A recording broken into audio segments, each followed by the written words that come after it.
Good morning, folks. Welcome back to Sun Up on 7. It's a pleasure being here with you this Friday, and it's time for us to talk about the National Youth Forensic Camp that is being coordinated by the Ariel Foundation and National Forensic Science Services in Belize. So to give us an insight into what is the objective of the camp, how can you go about enrolling, and of course, all the benefits that come with it, we have our two representatives here, Ms. Leticia Westby from the Ariel Rosado Foundation. Good morning. Leticia, good morning. How are you doing this Friday? Fine, thank you. Yeah? Yes, sir. We Ready love. to share information. Thank you. Love it. Thank you. We love that enthusiasm. Also, Mr. Jian Cho of the National Forensic Science Services. How are you, Mr. Cho? I'm doing well. Thanks for having us. Awesome. And you have your coffee now, so yeah. it Just gets wanna better. check you got it? It gets Much better. better now. Thank you so much for being here and giving us an insight into this first of its kind camp for young people, talking about national forensics. I love it. I know the Ariel Foundation has, the Ariel Rosado Foundation has been doing a lot. I remember the last time you had come on, it was about the scholarships, and now, just for people that maybe didn't see that segment, would we be able to do just like a synopsis of what the Ariel Rosado Foundation is about so people can get that understanding? Sure. No problem. The Ariel Rosado Foundation basically offers scholarships to deserving kids from socioeconomic background. Basically, the idea is just for the child to be enrolled in school. If their progress is good, then it's to get them through each class or each go up as a increment in classes and graduate to become productive citizen. We're fortunate because for the past few years, all our high school students, many of them are very good students. This year we have had valedictorians, salutatorians, Whoa, nice. so more than 50% of our students from high school really have excelled in their work. So in addition to that, we provide scholarship for primary school, as well as we have a collaboration with Galen University for 2 students to continue their education. I would have to say that we recently met with the Ministry of Education. We're granted scholarships, so we're going to look at how we're going to implement those. All right. Love it. Some Thank more you. scholarship, Yeah. Thank you for educational giving us that opportunities. insight. We have corporate sponsors, dedicated corporate sponsors, as well as dedicated individuals. Say, for example, your family would like to help a child or, to come together saying we want to do something positive. We would accept that, and we call those dedicated sponsors for a child in that regard. So we are open to that. Any family who want to do something, many of us have mothers or fathers who pass or who are doing a lot and want to continue in their memory. We take on scholarships like that. So. Okay, so we can see how this whole pot start boiling for us to being able to have this camp now. But can we go into the partnership and the reason why we're having a forensic youth camp? Okay. All right. So morning again, and this is a perfect example of how we encourage participation by community, civil society, NGOs in addressing citizen security issues. Okay. The government of Belize, Ministry of Home Affairs, the police department, and for me, the forensic department, we always say we are a part of the community and we want the community to support our work. And so when Ms. Westby reached out to us on behalf of the foundation and said there's this idea, this proposal, incidentally, was her daughter that came up, that's brainchild of the camp concept for high school students. We didn't have to hesitate. We said, excellent, tell us how we can assist. Okay. And through discussion with Ms. Westby, we said, all right, let's bring in at least the Eastern Division Police. So through Mr. Assistant Commissioner Howell Gillett, we're getting community policing aspect on board. So it's a partnership between the Ariel Rosado Foundation, community policing, and the National Forensic Science Service in engaging high school students to provide, it's not a skill building camp, it's more of an information, awareness raising, career opportunity, stimulating, eye-opening type experience for 3rd and 4th farmer students especially, So we can discuss a little bit more about the logistics and the content of the camp. But that's the overall concept as to why we are excited about this partnership. It's the first time we're doing an approach like this. And when we had our first sit down, myself, Assistant Director Guzman for Scenes of Crime, Ms. Westby, Assistant Commissioner Gillett, and Mr. Cook in charge of community policing, all of us said, all right, we can't focus on Belize City.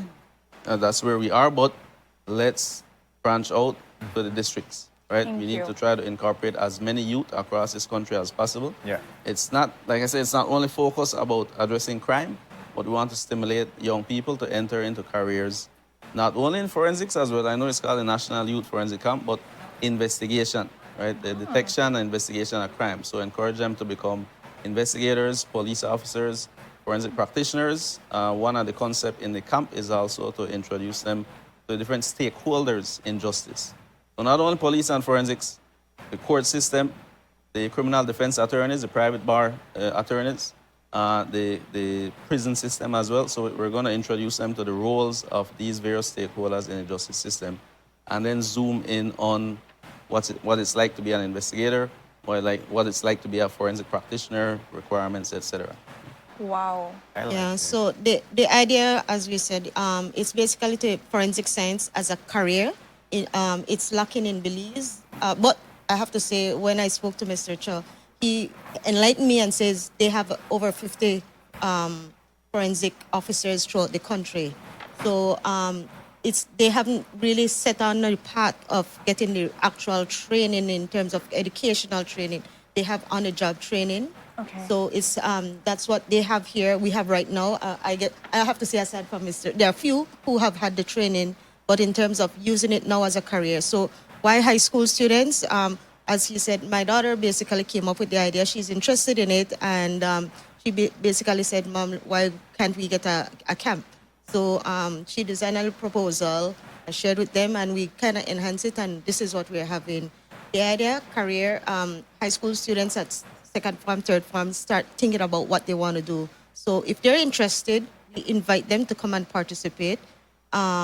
It's a 1 day, I think about 6 hours of sessions, basic information, as he said, including he will design an actual hands-on or A role practice, play, yeah. a role play, Ah, a role play wow. at the end to see what they have learned. You know, so it's in Belize City, in every urban area. So that's district, why the date is August 2nd to 10, because it's different districts every day. Yes. Oh, so it's They not just- just continuously No, it's a 1 running. day. No, it's a Oh, 1 okay. day. So everybody gets a chance. Every district town gets a chance, including Belize City and Belmopan.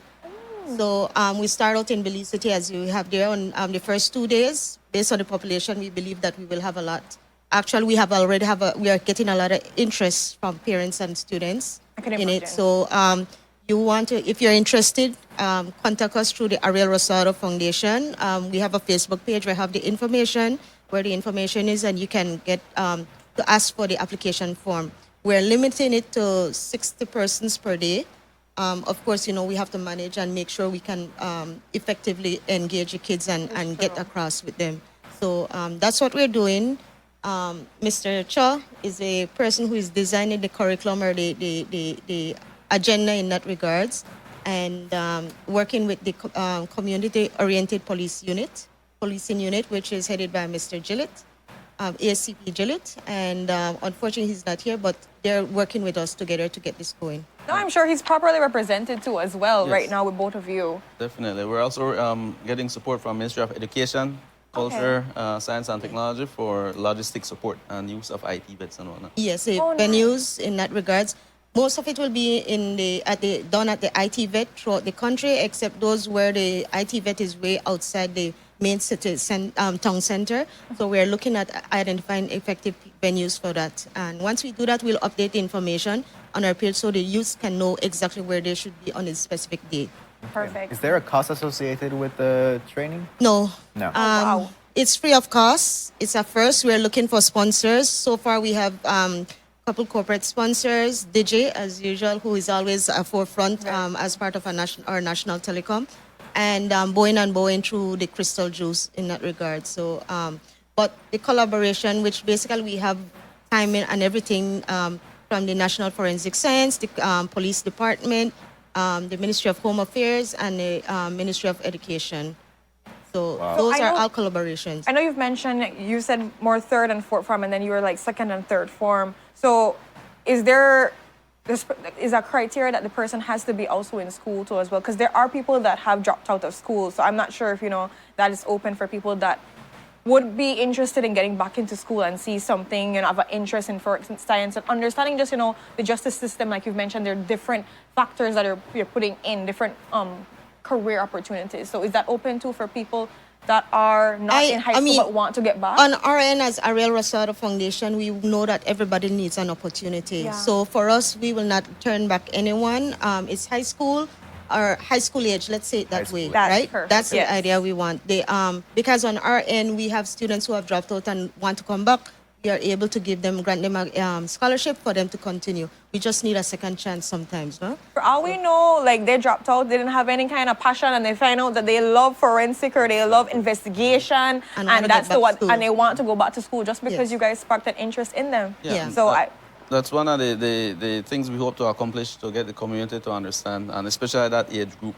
Because, there's sometimes a misperception or misconception out there that the police and the authorities just want to catch us Yeah. getting a mistake, throwing us in the system. No, we actually want to help you become, academically inclined to join our team one day Yes. and support the work that we do in your community, right? So that is a valid point.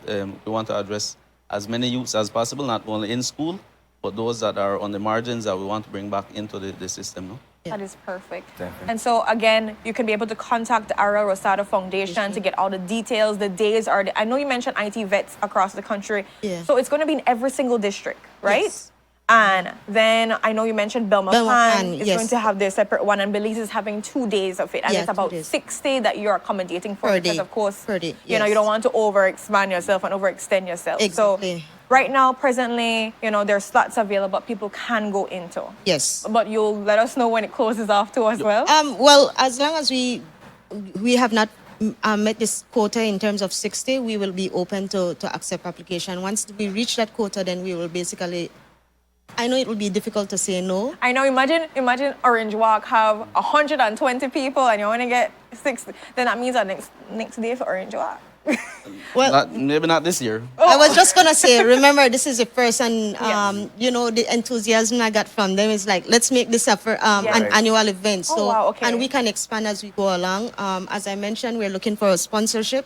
So anyone who is interested in or a corporate company that would like to come and support us, we're open for that.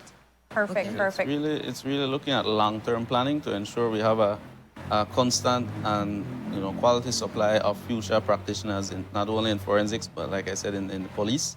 Right now they're recruiting for police for a new squad, but our target population won't be ready to join police this year.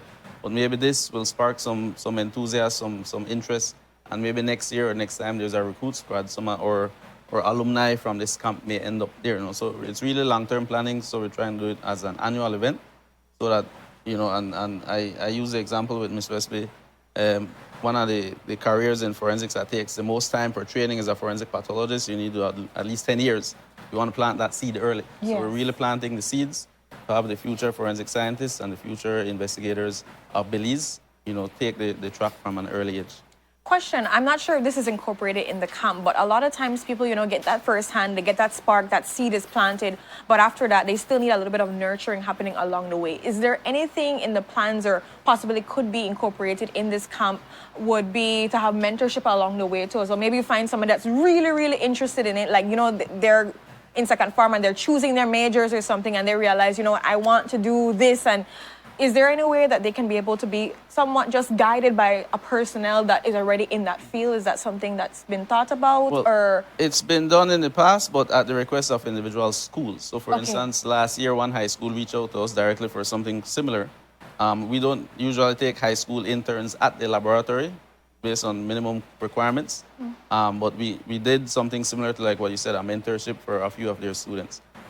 When students reach the sixth form level, then we can take them as interns. Okay. And university, we've actually had a couple of university students from not only from UB but from university in the States that were doing science. Well, in Belize we don't offer any forensic science course or program.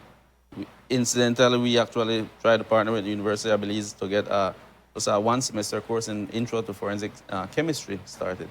But students abroad that are actually doing bachelors in forensic science, we have accommodated them as interns, and like you said, to mentor and guide them and hopefully bring them back to Belize to work with us. yes, because we want So- it back here too. Yeah, we definitely look at those opportunities as well. Awesome, I love it. Because I think just having this opportunity to, like you mentioned, I think you said investigation, normal policing, the judicial system, and looking at lawyers and the bar and everything, forensic science. So it's not just like They want forensic forensic science. It's not science, just yes, that. it's There's entire- whatever encompasses that that connects to forensic science Yes. is going to be happening for this one-day training. Yeah. And you said it's 6 hours, right? And it's more like you're seeing how this occupation acts out in a way to know what would be, you know, required of you. So you get that first-hand exposure. Because the one thing for your textbook tell us something, you know. But We're actually getting detectives to come in, you know, from police Oh, to say wow. this is how my day looks like, a day in the life of an investigator, the requirements to become an investigator. We're also getting the forensic experts, so the crime scene technicians, the laboratory analysts, the medical examiners, again, to come in and say, all right, this, you know, to give their personal story, this is how they end up in forensics, this is what my day looks like. We can't go into the details of their casework, course because at not, that age, yeah. there's some very sensitive and not age-appropriate stuff that we do. But yeah, eventually, at a higher level, once they're interested, they can definitely get some more hands-on internship experience. wow. Great.